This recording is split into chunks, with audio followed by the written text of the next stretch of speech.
Kendimi bildiğim bileli bu işlerin içindeyim.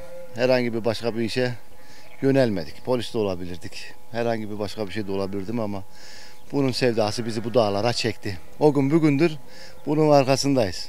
İş zahmetli mi? Çok zahmetli. Ama bu işi yapmanın tek bir yolu var, sevgi. Seven insan yapar. Para için, pul için değil. Para için, pul için yapmış olsaydık şimdi 10 sefer bıraktıydık zaten bu işleri.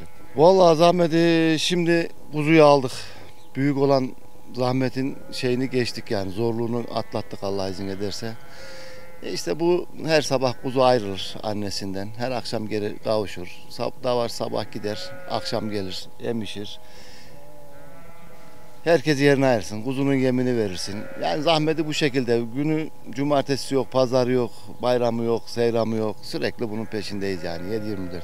Ama dediğim gibi işte bu işi yaptıran şey sevgi. Sevgi olmasa bu iş olmaz. Tek şey bu yani sevgi. Şu köpeğin sevgisi, bu koyunun sevgisi, bu dağın sevgisi. Eline değneği alıp gitti miydi senden iyisi yok. Şu anda işte en büyük sıkıntı bu işi bırakanların %80'i bu işi kendisi gücü yetip de yapamayıp da eleman tutma ihtiyacı duyanların en büyük sıkıntısı eleman. Hem maddi açıdan çok zor. Maddiyi de geçtik yani parayı da versen parayla da bu işi yapan artık kalmadı. Ama dediğim gibi yani seven insanı bulmak lazım. Bu işin tek şeyi bu yani başka bir şey değil. Bizim devlet bu işe hiç el atmıyor abi. Bu yıllardır böyleydi.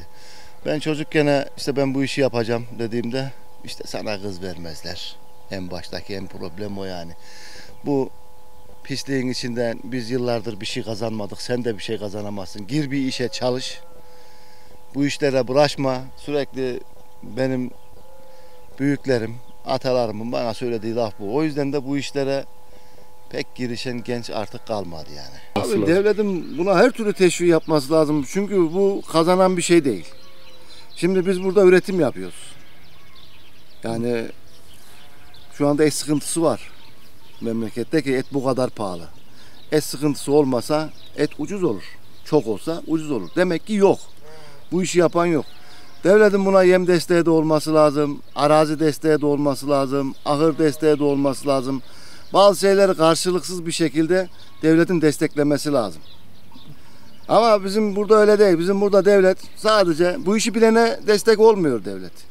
Bilmeyene destek oluyor. Bilmeyen kim? Parası olan. Parası olmayıp da bu işi gerçekten yapacak, gerçekten bu işi bilen adam bu işi yapamıyor. Çünkü para kazandırmıyor. Devlet parası olana yardım ediyor, olmayana yardım etmiyor. Bugün Ziraat Bankası'nın kapısına git. Senden ilk sorduğu şey bu krediyi alacaksın ama bana ne göstereceksin karşılığında? Yer mi göstereceksin? Para mı göstereceksin?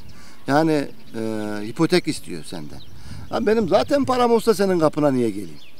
Niye isteyeyim? Ben param yok ki sana gelmişim, devlet babaya gelmişim. Devlet bana böyle derse benim param yok ama ben bu işi bilen adamım. Ama adam atıyorum müteahhit, avukat, doktor, savcı.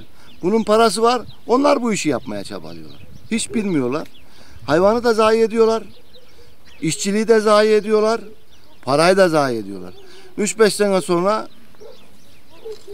işi bırakıp geçiyorlar. Ne efendim? Yapılmaz bu iş. Halbuki işi bilene biz teşvik etmiyoruz. İşi bilmeyene teşvik veriyoruz. Niye? İşi bilmeyenin parası var. İşi bilenin parası yok. Bütün olay bu. Parası olmayan devlet bir şey beklemeyecek. Ödeyemezse diye bir şey düşüncesi olmayacak devletin. Vatandaşına destek verecek. Ödeyemezse de ödeyemez yani. Yapacak bir şey yok. Bunca şirket adamlar hayali şirket açıp batırıyorlar. Sonuçta ödemiyorlar. Hiçbiri de. Bu çiftçiden de istemesinler abi. Geri dönüşü olmayan bir para versinler. Sonuçta bu para tekrar bu devletin cebine girecek. Çünkü bu insanlar burada üretim yapıyor.